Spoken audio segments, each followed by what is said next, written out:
So hey there. It's been a couple weeks since my last video.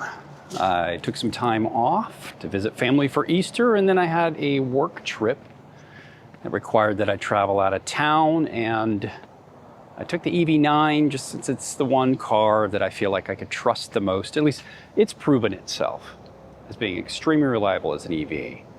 But I'm anxious to get back in the Charger, so it's been sitting here at the shop for 2 weeks now, but I'm eager to get back into that car. It is at 95% state of charge according to the app. The app is not displaying any errors, so I'm eager to see with that level of charge if it will perform better than it did in my last videos. And while I'm there and while I'm testing that out, I think it's a good time to talk about a few things that have come to light since my last videos. I know, at the end, it seemed like I was extremely frustrated, and yes, I was a bit disappointed that things didn't turn out the way that I wanted, but I am still positive about the car. And if the rumors are true about an upcoming update that is targeted to address many of the 12-volt battery-related issues I've been experiencing, I think it could mean that we're about to turn a quarter with this car. In fact, while I was out of town, I did get a call from the dealer. All the parts that I've been waiting on for my car are in, and hopefully, fingers crossed, by the time I can schedule a time to drop it off, if this pending update that has been mentioned on the forums is true, perhaps they can load that in there while they're at it, and maybe I'll drive away with the car doing exactly what it's supposed to do, and I can get back to a state of kind of trust with it and really just get back to enjoying it. That's the whole point, right? That's the reason I bought it. So come with me. We're going to head inside. Let's check on the Charger. Let's check its 12-volt battery status and compare that to the EV9. See, where they may be different or where they may be similar. And then let's get inside. Let's make sure it is fully charged, and then let's take it back out to Mexico and try those 0 to 60 runs again and see if we get any different results.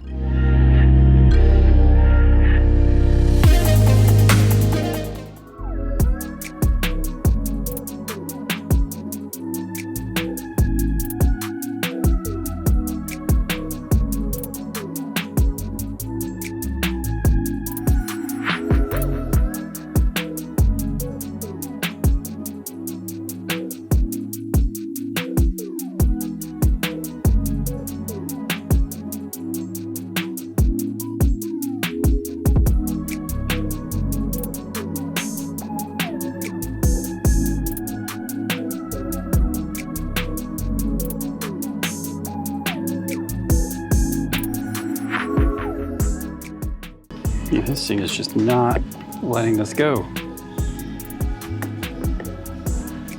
It's stuck. All right, let's see if the old triple click of the,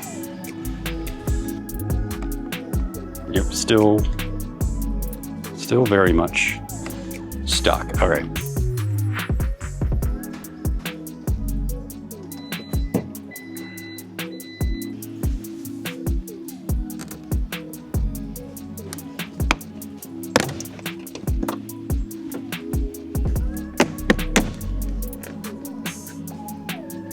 All right, so let's see here. Let me show you what I'm talking about. Right there, that's that manual release. Now, I don't know if that's for the charge port cover or for the, hey, that did it. Oh boy, I told myself, this video is going to be positive. We're not going to focus on anything negative, and we're just going to pretend like that didn't happen, right, guys? Yeah, we're just going to pretend like, there we go. We're just going to pretend like that didn't occur. But I'm going to leave it in the video anyway, because I'm not going to hide anything. The car's not perfect, and one of the things I wanted to talk about is the fact that I think that may change very, very soon. Always remember, and I've seen a lot of questions, not only on the comments on my videos, but also on the forums about this. If you're a current Dodge Charger Daytona owner, if if you don't know what this is and you don't know what it does, you need to take this video to your dealer and show them that the car that you bought is missing a critical piece to ensure that during car washing or incredibly heavy rains, that you don't damage your charge port. So real quick, you've probably seen me do this before.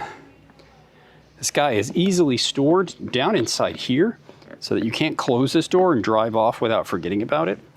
And then you just simply pull it up, slide it in there, and then it's safe to close this. And as a result, I have put this car through a touchless car wash. I've used a high, pressure washer to clean it, and I haven't bricked it like others have. So again, go to your dealer and get that part if you don't have it, or if you just prefer maybe to make one yourself. I know there are some plans shared on the Daytona Owners Forum by a really great user named Pioneer 4x4. He has some plans that you can use to print your own, and that's another option as well.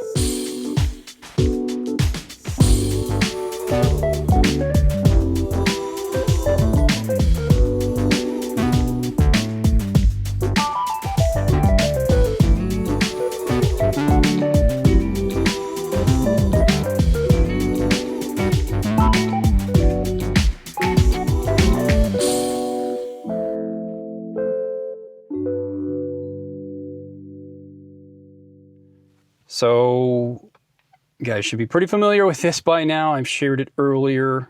Currently, the 12-volt battery is looking really good. Now it is dropping, so let's go ahead and get it started. But it is a 99% charge. Let's see if we get any weird error messages.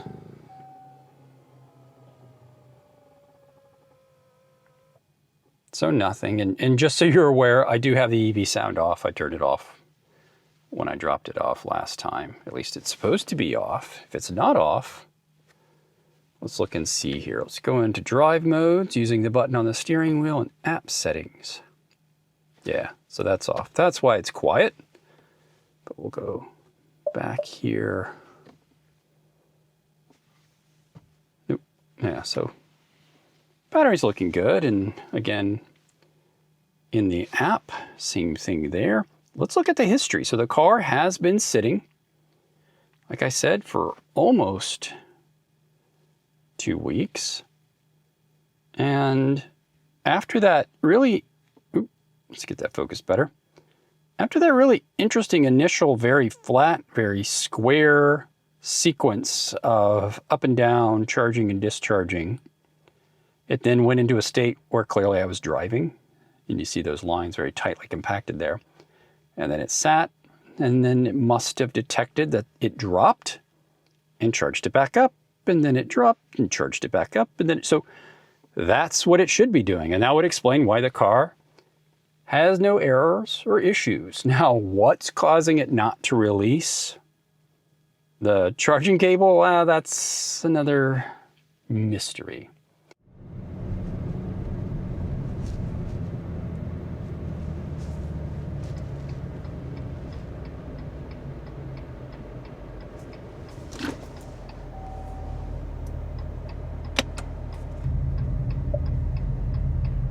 Race prep is good.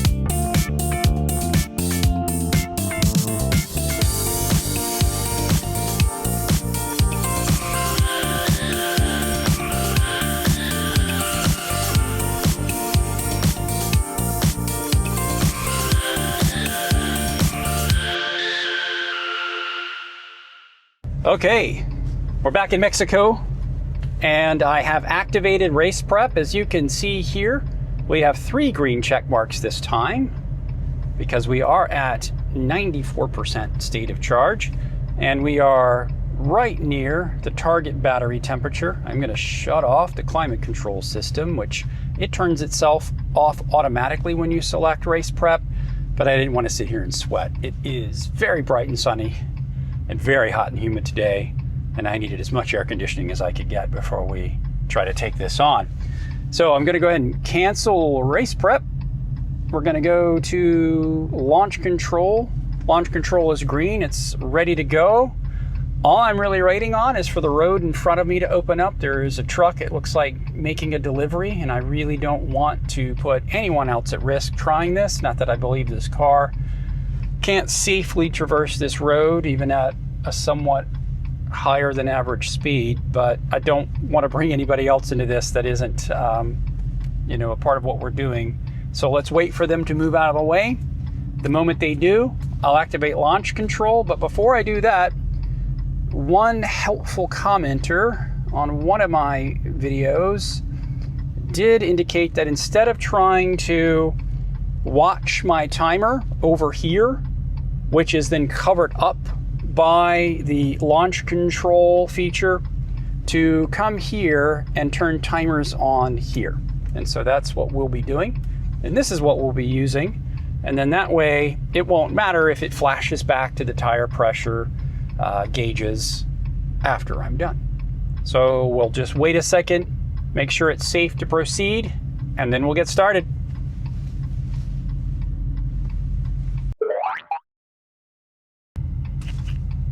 Did they shut the road down or something and they're pointing everybody here?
Well, as you can see, I got the drone in my hand here. I'm putting it away. We just could not find the right conditions. It seems like this car attracts too much attention. I've got too many people pulling up, stopping, getting in my way, telling me what to do. And the drone was running out of battery. These cameras outside are overheating. It is a hot day. If you look here on the screen, you'll see that in the middle of all this, the car decided to install a software update. I'm not complaining about updates. I like updates, especially if they're going to fix problems with the car, but not in the middle of what I'm trying to do. Now, maybe I triggered this. I shut the car off to go get the drone, powered it back on. Maybe that is why it's doing this, but this is the first time I have ever seen an over-the-air update for the Uconnect 5. Again, happy to have it, but really bad timing. So I think what we're gonna do is we're gonna scrap this run today. I'll come back tomorrow, try it again. It just honestly seems like this car is cursed. Anytime I try to do anything with this car, something happens. And today has been another example of that. And I just don't experience that with other cars. So I may need to start focusing on the other vehicles until this one goes in for service. And maybe we can get a lot of this stuff addressed, because honestly, if you can't tell, I'm really frustrated. This isn't at all what I had planned for today, and I've burned nearly 2 hours of my time off doing this and have netted no results to share with you at all. So maybe we'll just do a little clock wipe here and head over to tomorrow. All right. Whoa. I'm just gonna stop it right there. There is no moment in the future that occurred after that where I went back out with the car. What I decided to do after I got back to the shop and parked the car, and while I was out having a therapeutic BMW Z4 drive, just decided I'm gonna wait. I'm gonna wait until I get the call from the dealership that my parts are in, and more importantly, I was gonna wait until this rumored update is finally released. And that day has finally come. It's coincidental, and I'm glad I just decided to wait, because the car was continuing to perform more and more strangely. And at that point, especially with my wife inside with me, and especially since we were thinking of perhaps taking the car to some high speeds. I didn't want to put her at risk. I didn't want to put anyone around me at risk. And I just thought, let's give Dodge a chance to kind of start over, get the car in the state it should have been when I took delivery, and let's wipe the slate clean, and let's go from there. I still really enjoy the car. What I am not enjoying are all these issues that cloud and kind of color the experience. And I think before I start to develop this negative association with the car, which I'm already doing, in fact, my wife is already beginning to associate negative experiences with the car. I don't want that to happen. And so I think it's best just to pause here. And, in fact, let's cover the latest news, because in fact this is big news for those of us who are owners. If you're the owner of a Dodge Charger EV, or almost, actually more importantly, if you're on the fence, if you're watching this channel right now because you want to see what it's like for an open and honest owner of the car to share their thoughts and their experiences, and what you've seen in the last few videos that I've had, if that is pushing you towards the direction of not taking a chance on this car, I think this is actually the news that you really need to hear as well. So let's jump over to the browser. Let's look at what I'm talking about, and we'll dig in. All right, so here we are. I always like to kick things off on SocketMonkeyGarage.com. One thing I was noticing as I was preparing to film this part of the video was I need to update my website. The RX-7 has sold. I was actually able to find someone who I believe could really appreciate that car. And between you and me, they got a really good deal. I think they know they got a really good deal. Certainly didn't go for the $11,000 price you can see there, but I'm happy. It's someone that's fairly close by. They're just a little bit further south from us, down in Alabama. And he's already been updating me. He's poured a ton of time and effort into it, and has a project list of things that he already wants to address on the car. And I think that's great. So if he continues to share photos and keeps me updated, if anyone's really interested, I'll just drop a few occasional updates about the RX-7 in here. And maybe at some point, once he gets it to a state where he wants to come back, maybe to the channel, share what he's done, maybe we'll get that on the schedule as well. But let's jump over here to the Daytona Owners Forum. If you're not familiar with this site, if you are currently an owner or you're interested in owning one of these cars, I highly recommend that you come and join us here. It is a very good window into the life of a Daytona owner. Everyone, the community that we've built here organically through kind of the shared experience of taking a chance on these cars and being early adopters, it's really beginning to pay dividends. And in one of the ways that we're seeing, this community really grow is, by attracting like-minded individuals who have an interest in this car and are really just there not only to learn themselves, but to help.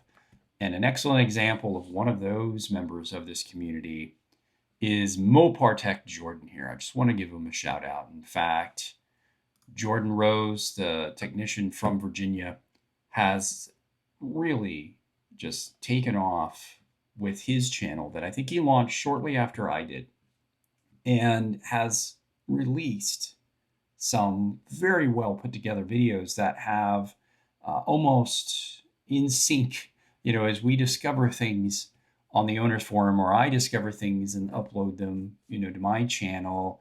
Jordan has been there almost immediately or the following day to not only provide some transparency and some insights, that he's allowed to share in his role as a service technician at a Stellantis shop, Stellantis dealer, but he's also sharing a little bit more than your average user, your average car owner would see when they would have an issue with their car and take it in. Typically we just get that stack of papers printed out that show the technician's notes, but we don't really see, say, the language inside the service bulletins, in the service updates and the recalls. And Jordan has been an incredible advocate for the owners of this car, and has done really what we've all been asking for from Dodge all along.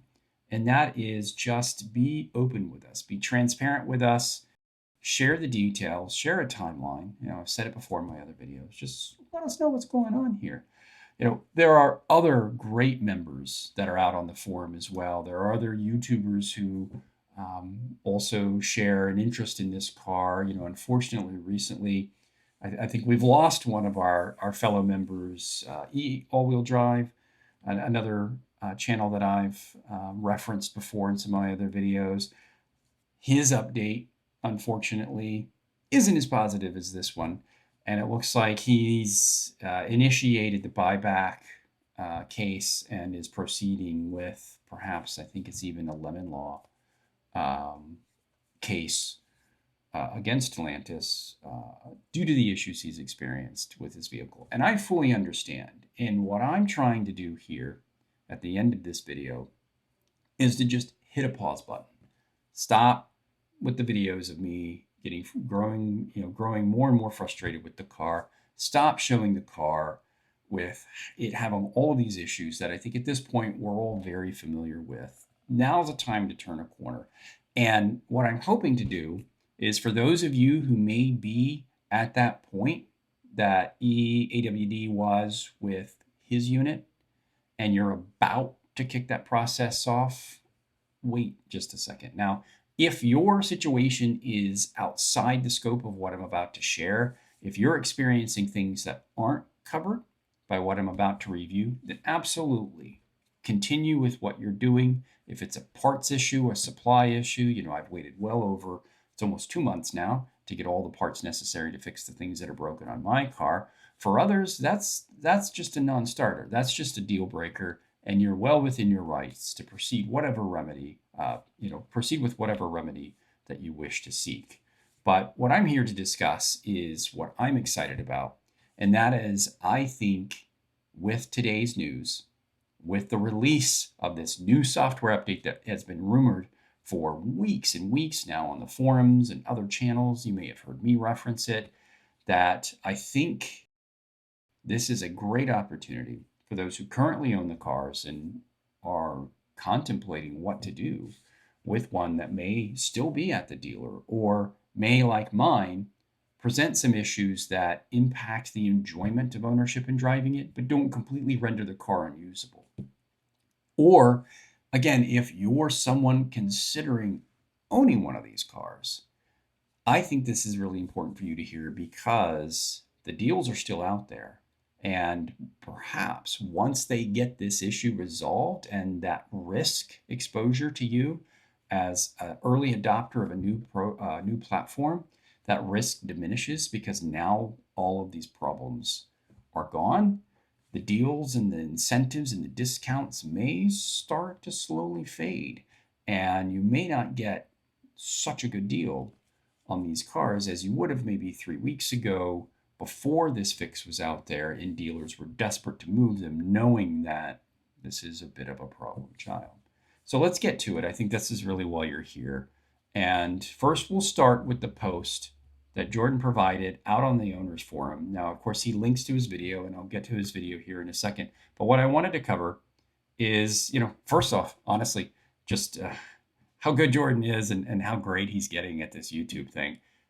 In many ways, I think he's starting to surpass me. I'm taking note here. His description is, I like the format, and I may borrow it, Jordan. So if you see some mimicry here, it's all meant to be a compliment. I'm just seeing a few things here, taking a few notes. But what Jordan covers in his video is the actual TSB and RSU covered by this. Jordan also indicates, that this covers both STLA Large vehicles that are currently in the North American market. That is the 2024-2025 Dodge Charger Daytona EV, as well as the Jeep Grand Wagoneer S. They both share the same platform, and so unfortunately they tend to share many, if not all, of the same problems. So Jordan, kindly provided this much earlier this morning. And as you can see, from a community standpoint, a lot of people are really happy and really excited that this day has finally come. So in the video itself, he covers what this new update to the BPCM software fixes. And he also shows the key DTCs that we're seeing that are kind of causing all of these kind of common low 12-volt battery voltage, whether correct or erroneous, when those events occur, the codes that are thrown. He gets into great explanation into what those mean, what triggers the battery to be replaced versus the simple flash. There have been reports of 12 volts shorting out internally. That happens with these SLI batteries. That may be a contributing factor, but this will still help those cars as well. And he also gets into some details on why just disconnecting that 12-volt battery, I don't know if you've seen in comments from my other videos, and I know everyone's trying to help. Trust me, I believe that everyone has the best intentions, but it seems like almost every time I post a video, someone comments and says, just disconnect the battery for 15 minutes and hook it back up and everything will be fine. I haven't done that because I've seen information that Jordan has shared in some of his other videos that leads me to believe that that isn't going to fix things. And sure enough, he confirms that in this video. So if you aren't on the owners forum, you can simply find Jordan Rose, the MoparTechJordan here, out on his website. Out on his YouTube landing page.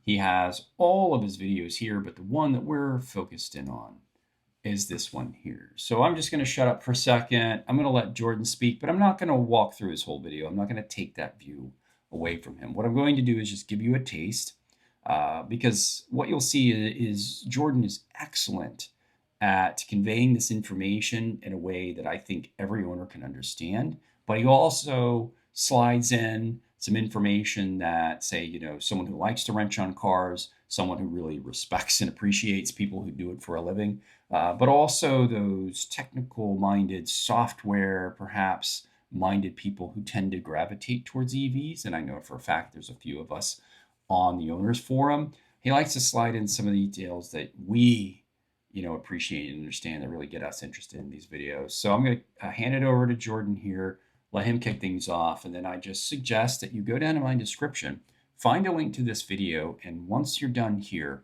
watch it for yourself. What's going on, guys? My name's Jordan. I'm a technician at Hall Chrysler Dodge Jeep Ram in Virginia Beach, Virginia. And if you happen to be the owner of a Wagoneer S or a Dodge Charger Daytona, got some pretty exciting news. I'm sure you guys saw the thumbnail, you read the title, but I think you guys are going to like this. So since the day that these things rolled off the truck, you've seen it on the internet. They've had braking issues. You go through a car wash, you run into the store, they leave you stranded. They're setting all kinds of crazy lights. They become immobile. I've experienced this firsthand. I've been in one when it's happened. It's pretty inconvenient, and it hasn't been a good time. But from day one, I've been in contact with one engineer in particular. This guy has been really good to me. He preferred to remain anonymous. And I completely understandable. Stellantis can be a little funny sometimes. I'm just going to pause it there. So I do want to say, Jordan, obviously, he's within this ecosystem. He's within the network of, franchise dealers. He's not technically an employee of Stellantis. He's an employee of this dealership. And there needs to be a real clear distinction and a real clear understanding in what that means. Because what I want to do is I want to touch upon something that Jordan brought up earlier. And it was in another comment thread on the owner site regarding the surveys that you receive from dealerships once you've had your car returned to you. Usually follows up either a phone call or an email that comes, and just the importance of those to them. But what I'm really trying to get at is Jordan is really kind of honestly taking, even not really, or kind of, he actually is taking time out of his own day, probably time away from the people that care about him, the people that he cares about, time away from things that he needs to take care of. This isn't part of his job, but he's very fortunate and he's very smart at walking very closely along that line at keeping his employer, the dealership, happy, keeping Stellantis, the organization that his dealer is dependent on for its income, and that relationship in being supplied vehicles for sale, but also in funding and paying for the warranty work. prompted me to pause this was his comment around the engineer who wishes to remain anonymous, and I fully respect that. But what I'd like to do is just, for myself personally, give a sincere thank you to this individual. Not sure if you're ever going to watch this or not. And honestly, to say thank you to everyone, either on the dealer side or the manufacturer side or the marketing side of Dodge, who's reached out to me either directly, via comments, via my social media. There are clearly a group of people who are passionate about this car, who believe that this car really has the potential to be more than what it was really set up to be. And people like Jordan, people like this engineer, people like others at Dodge who've reached out to me knowing that I've had issues with mine. Everyone is very focused. They take this kind of to heart. And if you're an owner of these cars, if you're taking one in for service, I get it's frustrating. You've seen me kind of lose my cool on my videos, and to some extent I feel a little bad that some of these people I'm referring to may be watching and they may take it kind of, personally, or it may affect them. And I just want to say, overall, it's clear that there are some, rather unfortunate circumstances that surrounded this car and its launch. And clearly, I've used terms around it's not ready for prime time, it's half-baked, it's, not ready for launch. But I'm hopeful, and I'm trying to be cautiously optimistic that what Jordan's outlining here with these updates to this car could really be a turning point to where this narrative may change. And my long-winded way of coming about this is just to say thank you to everyone involved in this. Thank you to this engineer who, worked with Jordan. Your actions and your efforts, they're impactful, they have meaning, and they're moving the needle closer and over to the positive side of things. And so just thank you from this one owner, and on behalf of all of them, let me just say thank you. But let's get back to Jordan's video real quick. Just a few more seconds of this, and then I'm going to kick things back over to me, and I'm just going to say goodbye. So let's wrap this up. Insider tip that the software will be releasing sometime around midnight. So I drove up here, grabbed the cars, started messing with them because I wanted to see firsthand exactly what would happen, just to make sure we work some kinks out. I've taken care of one already. We've been on a test drive. We beat the hell out of this thing just to make sure everything was going to be good. And we're going to talk about this together. I'm going to show you guys what it takes to do the software update, tell you what you need to tell your dealership, so we can get you in, we can get you fixed, so we can get you on the road, so you can drive the car the way it deserves to be driven, especially all the hard-earned money that you're spending on these things. So that's Jordan there. Again, if you want further information, if you want to get involved in the conversation around this, if you want to find out, how you can get this update, come join us on the Daytona Owners Forum. With that, I think I've taken enough of your time up today. Thanks again for joining me.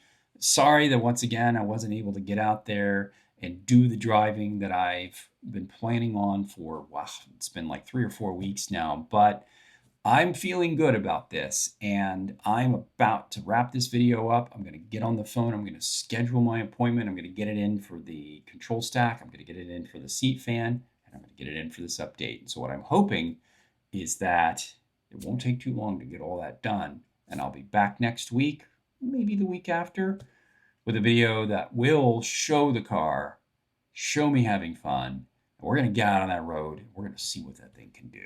This is Brandon. It's been Socket Monkey Garage. I do appreciate you being here, and I really hope to see you in the next video.